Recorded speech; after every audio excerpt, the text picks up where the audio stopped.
Welcome back to What Arty Noobs with General Disturbance. This is the 212A. It's the Tier 9 Soviet SPG. It's located on the south spawn of Serene Coast, and it's under the command of Oxagon of ENJ0Y. And alongside him in this game is Soul Collector in a T30 and KM182BG.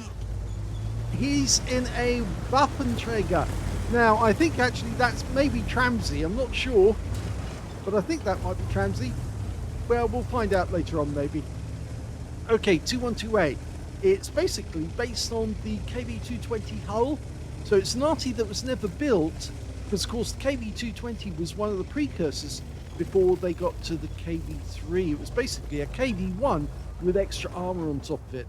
Now he's armed with a 203mm B4 howitzer capable of 900 alpha, and it'll penetrate 52mm of armor with 10.4 meters burst radius. He's also got some additional HE without the stun, 1200 alpha, 65mm of pen, and a 5-meter burst radius. He's going to use the stun first. Oh, he got a penetrating shot and a high roll. 1004 hit points. That Saladin is not a happy bunny. Yes, I know there are various pronunciations. The British used to call them Saladins, but Saladin actually should be the correct pronunciation, because after all it was named after the Muslim warrior, the warlord, who actually brought a lot of prominence to the Muslims in Arabia, and he's got his first kill, T-54 Mod 1. First prototype. Yes, he brought great prominence to the Muslims when they were fighting the Crusaders, who were trying to seize back the Holy Land from the Muslims. And of course, he was an incredibly good fighter. If you ever watched that movie, which was I'm trying to remember the name of it, had Orlando Bloom in it. Certainly that was a very good movie, and I'm trying to remember it now. It'll come back to me. Okay, near miss on the T30. Yes, it'll definitely come back to me, because I thought that was actually a very good representation of what it was like during the Crusades. That there was a lot of foreigners coming in from Europe thinking that they could take over in the Holy Land, and in the end, actually, I think the lessons learned were it's not a place that we really should try to get involved in. It may be the Holy Land, but to some other people, it's their home, and sometimes it's better off not to interfere in other people's homes. But it's certainly not a good idea to let people invade other people's homes if they're bad intentions. Well, this game is going well for us at the moment, because we do have a single tank lead, and we're going for the 4502. It overshoots, and he only gets 32, but he got spotted. And in fact, there is a TS-54 directly behind us, and Tramsy, I think it is, KM, was trying to defend us, and the kill shot goes to KM198, but we have been spotted, and there's the enemy Arty shot. Doesn't give us any damage, but we lost 294 hit points to a shot for the TS-54.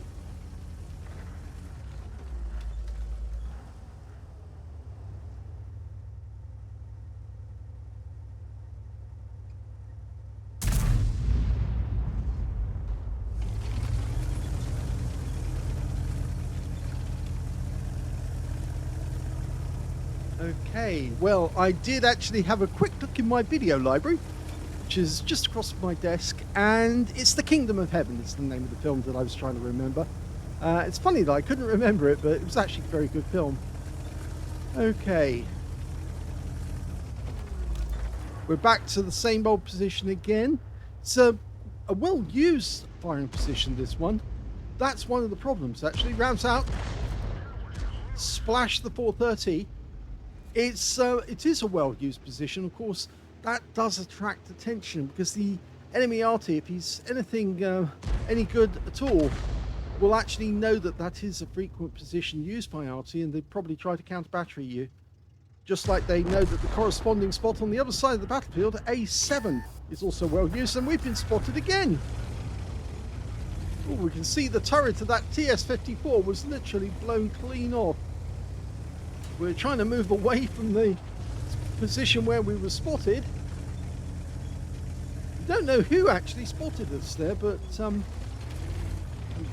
the thing is that if you are spotted, you should run quickly away from that position as fast as you can, because the chances are the enemy Arty is going to say, oh, that's a tasty target, I'll have that one.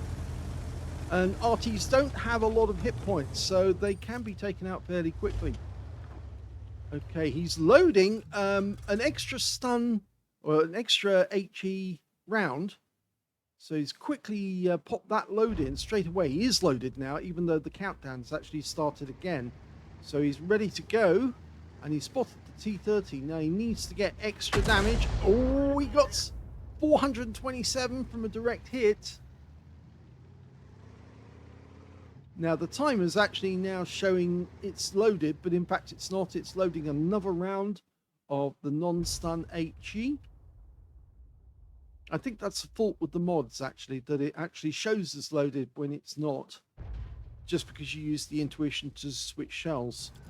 And there's the T30 again. He's loaded. Rounds out straight away. Oh, it's a kill shot. 322.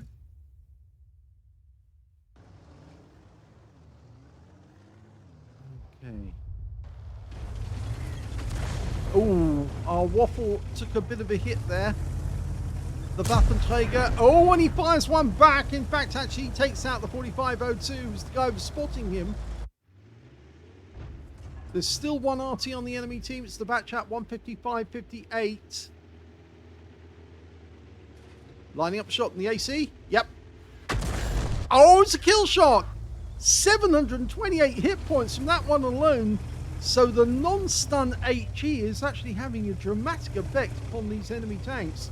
He might not be picking up actual stun assist, but he's certainly getting a lot of damage, which means he'll probably have a high win 8 at the end of the game, but a very low mastery, or maybe not a low mastery, but certainly a different mastery.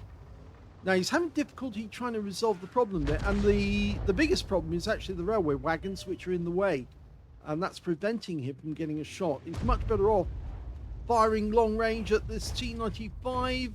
Rounds out. Hit the frontal armor, which is very strong. 50 hit points. That's all he managed to get from that one. It's a good job he did load this extra HE, because it was useful in bringing down the attack that was on the west side of the map.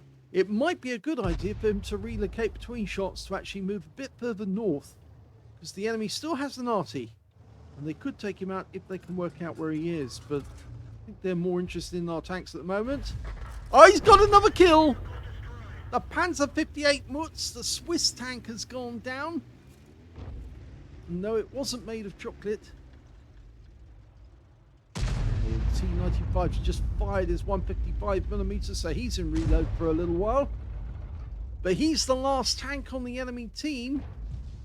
And he's, well, he has lost some hit points, but not a lot.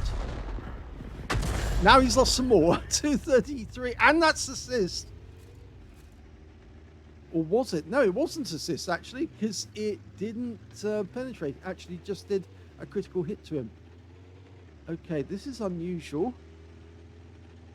He's just trying to get a better angle, I think.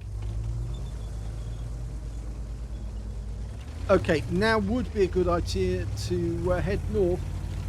Get a better angle on the T95. Our CS-52 is headed for the enemy cap area. Meanwhile, Oxagon's trying to get a better angle on the T95. We've lost sight of him. In fact, the enemy Arty is still trying to nail the guard, so I think the CS-52 Liss is about to find him, and he has. And there we go. So one shot on top of this guy, and he will expire. So he's working out where he's traveling. He's backing up into that little corner.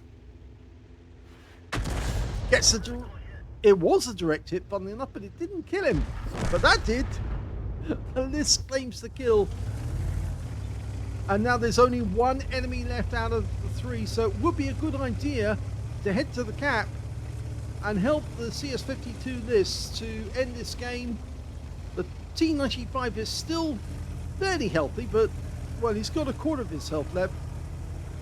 Although we don't know where he is precisely. He could actually be on his way back to his own cap to try and get a reset. And the guard needs to tell us where he is without getting killed. Oh, he's found him. Okay, now we could get a shot here. And Oxagon knows that, so he's turned to try and face the target. He's marked the ground to say, I'm attacking. Soviet Artys do tend to dial in very quickly, and he is almost fully dialed in now, ready to go. Rounds out straight away. No, it landed short. He couldn't get that one bang on. But the T95 is still in the game, and our guard goes down, which is bad news. The problem now is that we're not going to see that T95 until he gets to the enemy cap area.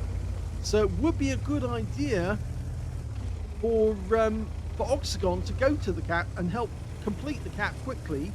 But there is one other alternative he could consider, and I think that's what he's actually intending to do. He wants to come up close to the enemy T95 and shoot him in the rear with a 203mm howitzer. Something I've actually done myself, or not to the T95, but I've done it to actually shoot an enemy heavy in the rear with an Arty, which is quite a surprising thing to them because, you know, enemy heavies do not expect to get shotgunned in the rear with an Arty. But we've capped out to win, and the game is over, and that's it. Here's the end of battle stats. Well, just as I predicted, he got a low ranking on mastery on this game because he didn't get a lot of stun assist, but he did get a second class tanker out of it at the very least. He also got a fighter badge for getting at least 4 kills. He got 4 exactly, as well as a bruiser medal for getting at least 5 critical hits. He got 16, and he got a Gauze medal as well for doing more damage, exceeding 8 times the hit points of his own vehicle.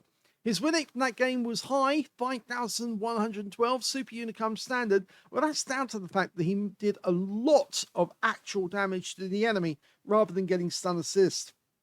If we look at the team score, we can see that he actually managed to get the highest damage in the game. Yes, 3,757 hit points of damage went to Oxagon, but it wasn't 20% of the enemy hit pool, and that's why he didn't get the high caliber.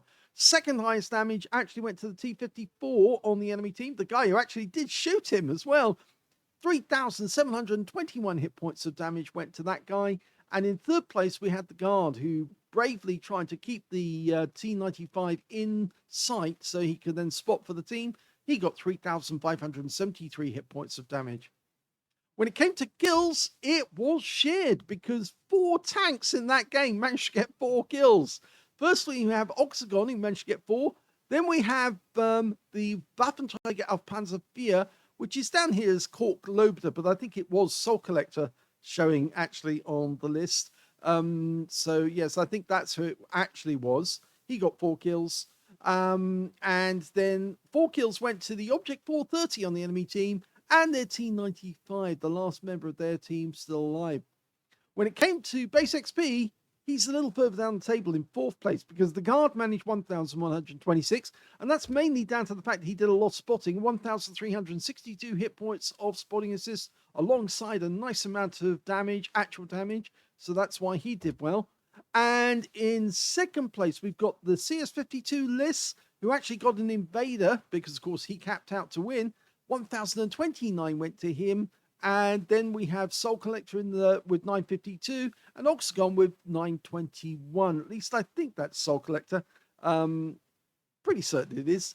Anyway, we'll probably get be informed by Oxagon later on if that actually was. So let's have a look at detail. 14 shots, a nice amount of shots fired. 9 direct hits on the enemy. 2 penetrating shots in that game. Shall we try and find out which ones he actually penetrated? Well, he didn't penetrate the Mutz, the Saladin. Yes, he did. Look at that. 1,004 hit points of damage off 1 penetration. He also got another penetrating shot in that game. Now, who was it that he did that one to? Wasn't the T95 430? It wasn't even the Bat Chat for that matter. It was The AMX AC48, yes, it was a low roll penetration on that one, 728. So, yes, we know which ones he penetrated in that game. And I think the reason he penetrated the AC48 was that he actually hit the side of the vehicle, which is actually fairly thin, rather than the frontal armor, which is actually quite thick. Anyway, he managed to get 12 splashes as well. 3,757 hit points, all of it at more than 300 meters. He did receive one hit from the TS-54. It did penetrate, and he also received one hit by way of splash damage as well from the enemy Arty when he was located. 10 enemy vehicles were damaged, 4 were killed, 196 hit points of stun assist off 5 stuns. Not enough really to give him a higher mastery, I'm afraid. He did actually make a loss on that game, 16,541 credits. And that's down to the consumables more than anything, because obviously paying consumables does actually reduce your overall total. If you can actually buy them in bulk when they're cheap at half price, because Wargaming does put them up occasionally. If you've got a few million credits, you can buy up loads of consumables, and then they never appear on your results, which makes it look as if you're actually doing much better. Because, of course, instead of paying 20,000 for the consumables, you're only paying 10,000 because that's all they cost when they have half price. 1,381 base experience points out of that game as well. Well, yes, it was good that he did get a fairly high base experience points, but of course it was down to the fact that he didn't get much stun assist, and that's why that wasn't that great. But he did get a good result. He got a medal, and they got the victory in the end.